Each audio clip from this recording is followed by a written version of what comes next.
We will read in the gospel text of today, which is from the Gospel of Luke, chapter 1, verses 39 to 45, what we know as the Visitation. It is the visitation of Mary to her kinswoman or her cousin Elizabeth. As soon as Mary hears the angel's announcement, as soon as she responds to the angel that she will let God do in her, she has also been told that her kinswoman Elizabeth is in her 6th month. So Mary goes to visit Elizabeth for 2 reasons. The first reason is to share the good news along with Elizabeth that both of them have been graced by God. Joy is doubled when it is shared, and sorrow is halved when it is shared. Mary realizes this. The joy in her, both for her cousin Elizabeth and for herself, is so great, is so enormous that she cannot contain it. She cannot keep it. She really wants to share this with her cousin, and that's why she runs and greets her cousin and she shares that joy with her. The second reason also is concern for her cousin.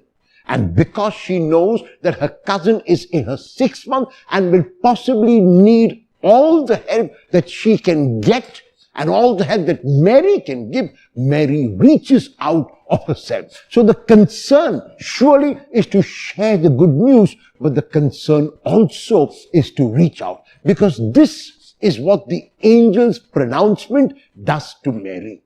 She was already an other-centered person. It makes her an other-centered person even more. The visitation then is one of the joyful mysteries that we recite, and the visitation indicates that Mary and Elizabeth both felt the child in their womb. Elizabeth felt her son John, Mary felt her son Jesus, and both the children were approving of the meeting of the mothers. In our own lives, there are times when we are down in the dumps. There are times when we are depressed.